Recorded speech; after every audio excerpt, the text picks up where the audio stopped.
Hey everyone, and welcome to the channel. Smite 2 is finally here, and you're new to the game, or just looking for some easy to learn gods.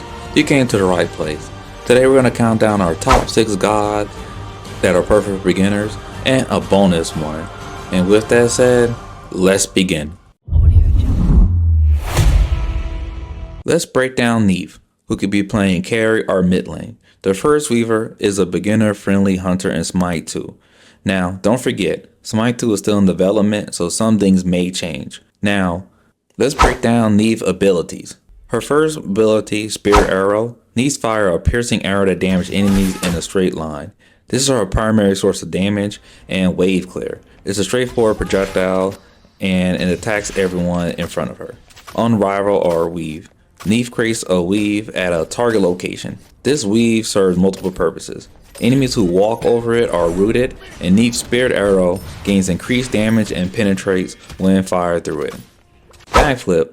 Neith leaps backward, firing an arrow at her previous location that damaged enemies, and this ability provides mobility for escaping or repositioning and also deals damage. Now her ultimate, World Reaver. Neith fires a global ultimate that travels across the entire map, damaging the first enemy god it hits. This is a powerful tool for securing kills, assisting teammates, or finishing off fleeing enemies.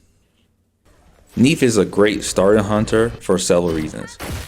Her abilities are relatively easy to understand and use. There aren't any complex mechanics or convoluted interactions.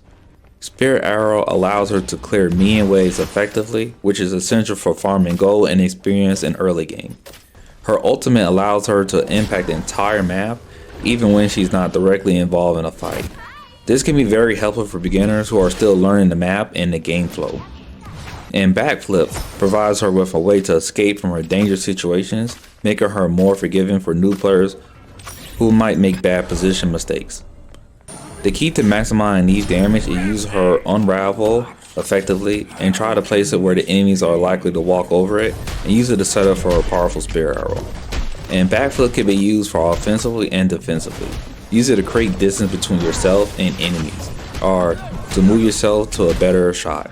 Be mindful of the cooldown when using, and practice using World Weaver to snipe low health enemies across the map. Timing is crucial as projectiles travel relatively slow. Also be aware of the map you're using to assist teammates in other lanes. And as a hunter, her significant portion of Neith damage will come from her basic attack. Practice your aim and try to weave in basic attacks between your abilities to maximize your damage and your output. Now, let's talk about our second god, Chaac, who can either be played as a support or solo. His passive is called Overflow. After 5 successful basic attacks, the next ability you use will cost 0 mana, has a lower cooldown, and heals you. So his first ability is called Thunder Strike. You throw your axe forward, dealing physical damage to enemies in the area where it lands. The axe remains deployed to empower Torrent or Rain Dance, and can be recalled or destroy the axe early. Next, his ability Torrent is where you swing your axe around you, dealing physical damage to enemies and gaining physical protection and magical protection for each enemy hit. If the axe deployed first, dash to it and deal physical damage to his enemy that you pass through. And his third ability, Rain Dance, create a rainstorm that heals you over time. The enemies caught in the rain are slowed and have reduced attack speed. If the axe is deployed, create a second rainstorm there. Now, his ultimate ability, Storm Call, is charge up your lightning axe and then unleash a blast, dealing physical damage, knocking up and silencing the area around you. And you are immune to crowd control, and you gain damage mitigation while charging. So when you're playing Chaac, he is easy for beginners because he can 1, sustain in lanes, 2, he can heal himself, and he does have minion clearing, and he also has a way to be immune to crowd control effects. So long as you know how to throw your axe and place it right, and you can use it to escape or be offensive, you can always be good with him. And his kit is not hard to use, it's just being smart about your decision making, which with his healing and some of the ways he can get out can help mitigate some of the bad mistakes you would make at the beginning or as a beginner. Now let's talk about a third god, Khepri, who's a guardian that can either be played as support or solo. Their passive is called Fortitude. Every 5 seconds, apply a 2-second heal shield to yourself and nearby allies. The interval is increased to 10 seconds if you have taken or dealt damage in the last 5 seconds. And their first ability is called a duck. Lunge forward, grabbing and pulling backwards the first enemy god hit. This deals magical damage, and you gain a physical protection and magical protection while pulling a god. The lunge damage enemies you pass through. And next ability, Rise and Dawn. Rolls the sun forward, setting a blaze all enemies it touches.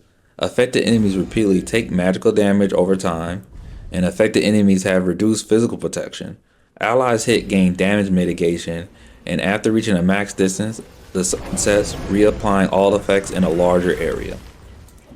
And third ability, Solar Flare, calls down the sun and dealing magical damage and ruining enemies in that area. And the ultimate, Scarab's Blessing, bless an ally god for 5 seconds. If the blessed ally would die while blessed, they are instead revived at Khepri's location. Blessed allies are cleansed of crowd control effects. Blessed allies receive strength, intelligence, and movement speed. And blessed allies are slow immune. Successfully reviving the ally gain a permanent stack and buff of 2 protection. So you want to use Khepri basically to either support or basically cause chaos. You want to use the ability of Duck to grab the enemy god and pull them towards your teammates. And in the meantime, they can use that to damage. And while you're being supportive, you can help heal your team and also basically nullify some damage. And during team fights, if your team is basically being overwhelmed, you can revive them and give your team a second chance. So you can use him to help basically support, tank, however you feel with him. And with his kit, it's not that hard to sustain yourself in fights. So if you're a beginner and you're still learning how to move and get in and out of fights, he can help you. And he can sustain for a long time. Now let's talk about our fourth god, Zeus, which is one of my favorite gods to use. Now, his passive Overcharge is deal damage to an applied charges. Enemies take increased basic attack damage from you or each charge they have. Non-god enemies immediately take 3 stacks. Now his first ability, Chain Lightning, hurls a bolt of lightning that arcs between enemies, deals magical damage and slow. And next ability, Thunderclap, calls down lightning dealing magical damage to nearby enemies. You also gain increased attack speed and movement speed. And ability 3, Detonate Charge. Detonate the charges on all enemies dealing magical damage for each charge. Enemies at max charge are stunned. And then his ultimate Lightning Storm. Corners a lightning storm that deals magical damage repeatedly in an area. Now, Zeus can be used in mid lane or carry. And while you're using your abilities, he does rely on some of his auto attack. So what you want to do is hit them with either Chain Lightning, and once you do, you'll start hitting them with your auto attack. But now the enemy would be easier to take more damage due to the passive. And eventually, once you see 3 bubbles around them, you can use Detonate Charge to basically do extra damage to them. Now, be aware that using him, he does not have a good escape ability. What that means is, unless you have an item called Blink Ruin on him, he doesn't have a way to escape out of battles like Neith do with her backflip, or how some other gods will do. So choose your fights wisely. Now, what makes him scary is the amount of damage he can output immediately. So be aware, you want to keep some of your abilities and cooldowns low so you can apply the stacks and then just take advantage of his burst damage that he could do. Now, let's talk about our fifth god, Loki, who is great for beginners who are trying to learn the jungle role, and is still a top tier god even late in the game. So his passive, Behind You, is hitting enemies from behind, dealing bonus damage. His first ability, Vanish, he disappears in puff or smoke and becomes stealth and gain movement speed. Your next base attack deals additional physical damage over time. Killing a god resets the cooldown of this ability. You are immune to slow while stealth. The second ability, Agonizing Visions, Summon a vision of Loki that repeatedly deals physical damage to nearby enemies. Damaged enemies have reduced damage, and enemies hit 4 times are blinded. The third ability, Flurry Strike, unleash a flurry of daggers and strikes dealing physical damage repeatedly and slowing enemies in front of you. The final hit deals bonus physical damage and applies a stronger slow. This is a channel ability. You are displaced and immune while channeling. Now his ultimate, Assassinate, teleport to a target location, then strike twice to assassinate a foe. The first strike deals physical damage and cripples enemy in the area. The second strike deals physical damage and stuns enemies in front of you. So Loki is a top tier jungler, and his kit is straightforward and easy to use. You can use Vanish to sneak up on enemies while you're jungling or in lane. And then you can use Agonizing Vision to summon basically a duplicate of you to help clear out lanes. And with between his Flurry Strike or his ultimate, you should be able to do enough damage with your auto attack to basically kill most gods. Now be aware, he is a squishy character. So choose wisely how you decide your fights, and you want to build early with him in the game by crowd clearing and clearing out jungle camps. Now let's go over Ymir. He is a support character, but you can kind of use him in the solo lane if needed. But his first passive is Frostbite. Your abilities apply Frostbite when the damage are a CC enemy. Frostbite enemies take more basic attack damage from you and deal less damage to you. Now their first ability is called Ice Wall.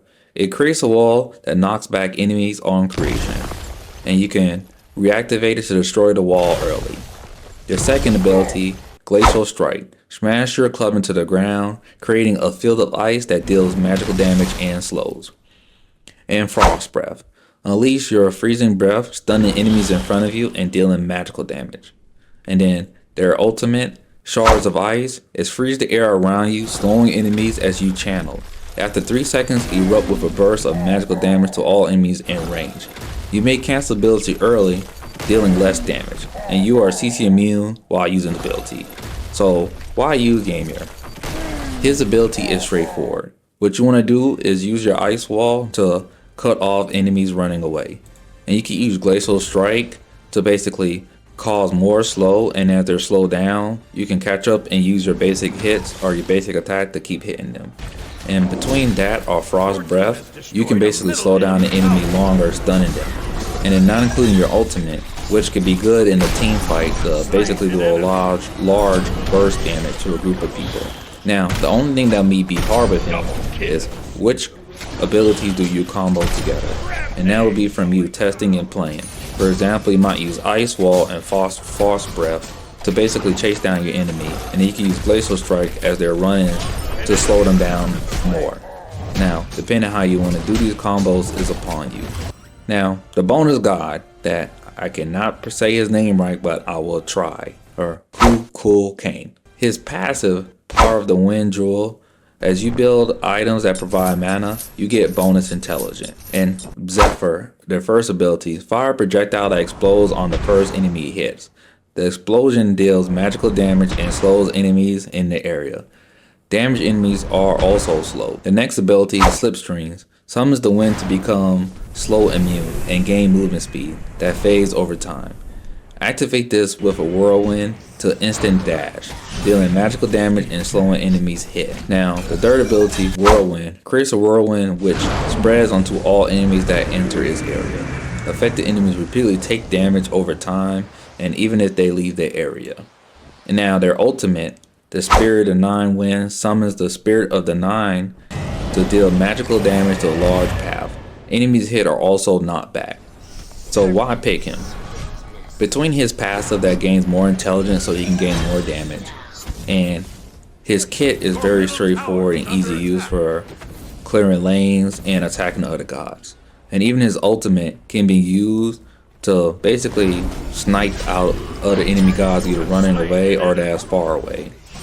And between his abilities, Whirlwind, that basically anybody hitting it will keep getting hit even if they leave the area, and you can chase down enemies with either Slipstream or just use Zephyr to basically chase down and slow them down to continue your basic auto attacks.